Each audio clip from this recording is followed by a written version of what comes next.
Salve, salve, galera! E aí, galera, gostaria da história, a história e a geografia trabalhando junto para nós desvendarmos essa história, essa geografia e história de Rondônia, que elas andam juntas, né, Rogério? Verdade. Não dá de a gente falar da geografia de Rondônia sem falar também da história. Exatamente. Esses fenômenos geográficos da migração, da questão dos ciclos agrícolas, da questão do desenvolvimento regional, da economia local. Não tem como não falar disso. Nada. Não é isso? Tem que sempre voltar aí no contexto histórico, porque a gente consegue buscar essas informações, né? Dos acontecimentos, das relações de poder, das motivações dos processos que levaram a formações, a ocupações. Então, assim, não tem para onde correr. A gente vai sempre recorrer à nossa prima história. Não é isso, professor Jorge? É isso aí. Vamos lá. Vamos lá no quadro que já começou a aula 12.2, Rogério. Muito bem. Vamos falar aí sobre a revisão da evolução e colonização amazônica, parte 3. Beleza, falamos do ciclo da cassiterita. Falamos. Rogério, Oi. o que tu achou assim, de mais interessante assim, sobre o ciclo da cassiterita? Assim, na tua visão, o que tu achou mais interessante? Assim, a questão da motivação e ocupação, né, de migração nesse período em busca de trabalho, de melhoria de vida, porque ninguém vinha para essa região por acaso, né? Tinha um propósito de estabelecer e buscar essa melhoria de vida, algo que é bem interessante quando a gente fala dessa questão migratória. Mas também ficou uma coisa na cabeça que é bem interessante do custo, né, do meio da extração e enviar essa cassiterita para outras regiões do Brasil, Isso. que era o Sudeste principalmente, Isso. que não era via embarcações, via caminhões, e foi o avião que a gente falou, né? Avião. E falamos também que é caro, né? Caro, pois É é. caro. Um avião é caro. Manter um avião é caro. Com certeza. Manter o salário de um piloto é caro. Não é isso? Exato. Então tem toda essa dinâmica que fez com que surgisse a ideia, vamos interligar, vamos conectar a Amazônia ao Sudeste do Brasil. Exatamente. É isso? Com certeza. Tipo assim, buscar uma solução, né? A solução. Para resolver o problema. Então, nessa época, vamos só voltar aqui um pouquinho, professor Jorge, que 50% da cassiterita era a partir dessa garimpagem manual, né? Deixa eu voltar aqui, pegar uma canetinha para marcar, galera. Então, a garimpagem era manual. No primeiro momento, né? No primeiro momento, entendeu? E 50% da população, que é a população econômica ativa, conhecida como PEA, trabalhava aqui nessas terras que viria a ser Rondônia com a atividade da cassiterita, o garimpo manual da cassiterita, 50% da população.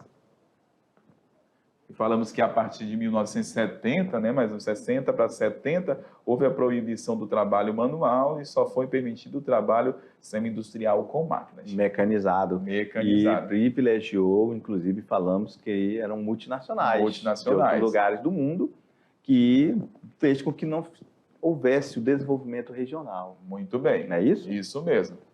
E aí, obviamente, que esse ciclo da cassiterita vai impulsionar a abertura de uma BR, que no início era chamada BR-29, que foi no governo, ela foi feita no governo desse jovem aqui, presidente, um dos maiores estadistas que o Brasil já teve, chamado JK.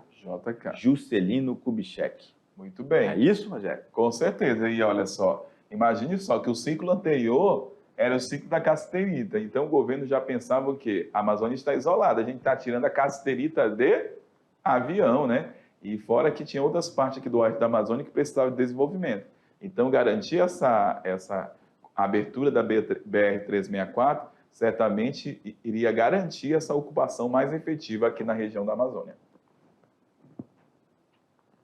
Então a pavimentação, ao chegar a Porto Velho para tomar esse posse como governador aconteceu no governo, né, de Jorge Teixeira de Oliveira, e as metas que ele estabeleceu de trabalho na época foi a pavimentação da BR-364. Beleza, e é o seguinte, ela foi totalmente pavimentada em 1984, Rogério. Foi o ano que, inclusive, eu cheguei em Rondônia, e é o seguinte, eu andei nela em 1984, não tinha asfalto ainda. Rogério, e a pavimentação vai fazer com que surja o ciclo agrícola. Na verdade, o ciclo agrícola ele acontece antes, ele só se intensifica Exato. na década de 80 e 90. Muito bem. Ok? O ciclo agrícola, ele é dentro do projeto Polo Noroeste, juntamente com essa abertura da BR-364, vai permitir a intensificação desse fluxo de pessoas para cá em busca de ter uma terra. Muito bem. Okay? E quem vai fazer isso vai ser o INCRA, ok? Serão implantados programas de integração nacional. Quem vai ser responsável vai ser o INCRA em fazer isso em Rondônia, ok? Então ele começa a fazer assentamentos para esses colonos através de 2 projetos. O projeto integrado de colonização, os PICs, e os projetos de assentamento dirigido, os PADs, que a gente falou, todos aqueles durante a aula, não é isso, Rogério? É isso mesmo. Isso aí, agora os nossos alunos têm uma atividade aí para fazer? Tem mesmo, agora é com eles. E daqui a pouquinho a gente volta aí para corrigir. Valeu. Tchau.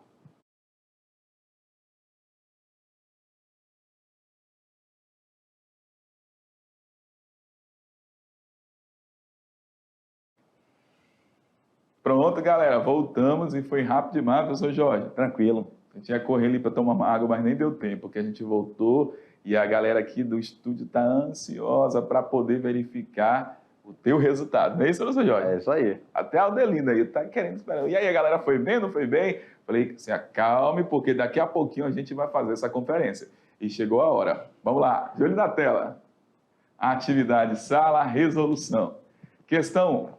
Na década de 60 do século XX, uma onda migratória em direção ao território federal de Rondônia aqueceu a economia da região. Essa onda migratória, A, era composta por imigrantes atraídos pelas vantagens oferecidas pelo sistema de parceria implantado pelo senador Nicolau Vergueiro. B, era composta em sua maioria por garimpeiros em busca de casterita, atraídos pelas vantagens oferecidas pelo governo federal. C, reviveu os antigos bandeirantes que utilizavam os cursos de rios para atingir o interior. D, representou uma melhoria na qualidade de vida dos povos indígenas ali instalados. E aí? Levou o governo federal a controlar com maior rigor as reservas minerais encontradas no subsolo amazônico, criando os projetos integrados de colonização. Olha só, reservas minerais, projetos de colonização. E aí, vamos fazer a conferência? Aí a gente volta aí para fazer as análises, né, professor Jorge? Eram os garimpeiros, Rogério, o assunto da nossa aula, Muito casterita, atraídos por vantagens oferecidas pelo governo federal. Rogério, o ciclo da casterita, inclusive, a gente falou que ele vai dar origem à fundamentação de conectar o sudeste do Brasil à Amazônia através da BR-29, que foi feita pelo Juscelino Kubitschek. Muito bem. Beleza? Questão 2. São causas dos recentes processos migratórios dirigidos para Rondônia nas décadas de 1970 e 1980. A.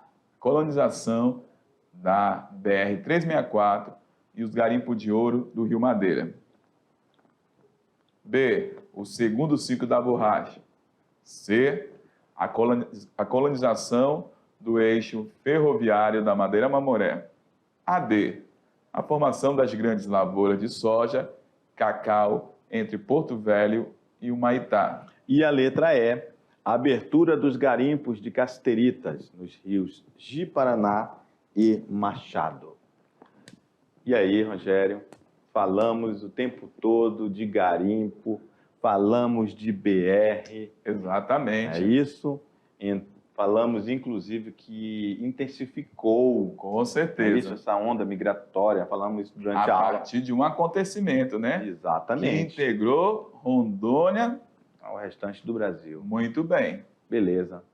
Não Sem tem- mais delongas, BR-364, Garimpo de Ouro no Rio Madeira. AB, segundo ciclo da borracha, nada a ver. Segundo ciclo da borracha, contexto Segunda Guerra Mundial. Isso. E quando está falando da colonização do eixo ferroviário do Madeira Mamoré, não, a gente teve a colonização de outras áreas também em Rondônia, né? Uhum. Então, essa do eixo ferroviário do Madeira Mamoré foi durante a construção da Madeira Mamoré, a Isso. ocupação. E foi muito esporádica e foi momentânea. Sim, com certeza. Depois Abandonaram, ficou no esquecimento. Não tivemos nesse período uma colonização efetiva, né, professor Jorge? Exatamente. E a D fala a formação das grandes lavouras de soja, cacau, não, também nada disso aí. E aí, a abertura dos garimpos de cassiterita nos rios de Paraná e Machado. E a gente sabe que a partir desse período a cassiterita já não era garimpagem manual. Rogério, está até começando a aparecer agora, só que a gente está falando de 70 e 80, nem se falava em produção de soja ainda por aqui. Com certeza. Era muito incipiente a produção. Exatamente. E olha só, agora indo para o Humaitá, Rogério, a gente já vê atualmente. Ah, sim, agora atualmente sim. A gente está sim. começando a ver. Exato. Entre Porto Velho e Humaitá, muita produção de soja. E algum tempo atrás, vamos colocar uns 10 anos atrás, mais um pouquinho, a gente falava de soja aqui em Rondônia, mais lá no Cone Sul. Uhum. Hoje a gente vê em toda essa parte que você falou. Beleza. Olha, Rogério, Já marcou? tu já marcou? Mas vamos Rapaz, analisar, né, Vamos lá. professor? Sobre o surto migratório das décadas de 70 e 80, pode-se afirmar que A. Resultou do aumento do interesse do mercado internacional pela borracha da Amazônia? B, que foi o INCRA, apesar de tentar regularizar a posse espontânea da terra, nunca conseguiu controlar as inovações de terras, as invasões de terras resultantes desse surto. C. Que foi totalmente organizado por companhias de colonização que atraíam e assentavam os novos colonos. E a D, que o migrante buscava principalmente atividade de extração de cassiterita. Beleza, já mostrou aqui a resposta, né, Rogério? Que é a B, né? Olha só, o INCRA, apesar de tentar regularizar a posse espontânea, nunca conseguiu controlar as invasões de terras. Isso mesmo. Ok? Olha só, foi totalmente organizado, isso aqui não pode ser, não falamos que foi totalmente organizado, não. Muito pelo contrário, teve muito foi problema. Com certeza, professor. E a gente sabe que isso, daí foi um real problema que aconteceu nos projetos de colonizações aqui em Rondônia, que nós até falamos, você falou durante a aula também, que o migrante chegava, muitas das vezes recebia terra, e aquela terra era improdutiva, não tinha um solo adequado, e ele pegava aquela terra, abandonava, queimava e depois via que ele não tinha condição de produzir ali. Até porque ele chegou, não tinha recursos, né, professor Jorge? Exatamente. E assim foi buscando novas terras e foi o que aconteceu aí, as invasões. O INCRA até tentou, mas não conseguiu. 70 e 80 não é o ciclo da cassiterita, não, tá? Não. Beleza? 70 e 80 já vai ser a questão do INCRA ali, o ciclo agrícola. O cassiterita falamos lá na metade do século XX, né, professor Jorge? 1950 diante, principalmente. O aumento do interesse pelo mercado internacional pela borracha da Amazônia vai aconteceu só lá durante a Segunda Guerra Mundial. 39 a 45. Isso. Que aí houve o Soldado da Borracha, que aconteceu o segundo ciclo da borracha. Muito bem. Beleza? Exato. Vamos à questão 4. O povoamento do extremo oeste do Brasil e a sua integração produtiva ao território nacional, mais do que um problema econômico, representou, desde o período colonial, um problema geopolítico. Desse modo, embora a existência de terras de Rondônia tenha estimulado a ocupação produtiva do território, a exploração econômica em escala importante desses recursos só foi possível com, vamos lá, a construção da ferrovia Madeira-Mamoré. B. Os investimentos na melhoria dos portos fluviais. A dragagem e navegabilidade do Rio de Paraná. D. A ligação rodoviária entre Porto Velho e Rio Branco. E aí, a abertura da BR-364. E aí, Rogério? Suave na nave. suave na nave, né? Suave na nave. Beleza. E bugou, olha aí, passou sozinho. Mágica, mágica. Abertura da BR-364. Exatamente. Falamos também sobre isso durante a aula, né, Rogério? Com certeza. Beleza, Então, essa tranquila. integração maior de Rondônia com o Brasil foi a partir desse período. Uhum. Tranquilo? Tranquilo. Olha o que está falando ali a B, ó, os investimentos, passa lá, os investimentos na melhoria dos portos fluviais. A ocupação efetiva não foi a partir de rios aqui na Amazônia, né? Uhum. Os primeiros povoamentos, sim, mas não houve a efetivação da população a partir da ocupação por rios, né? Tranquila a questão. Vamos para a questão agora 5. Dentre as consequências da abertura da BR-364, podemos citar... Eita, Rogério, olha só que pergunta interessante. Obviamente que podemos dizer que esta questão também é suave na nave. Tranquila. Porque comentamos várias vezes sobre essa abertura da BR-364. Muito o que bem. ela causou, né? E quais as consequências disso. Vamos lá. Beleza? A. O incremento das atividades ferroviárias na Estrada de Ferro Madeira-Mamoré.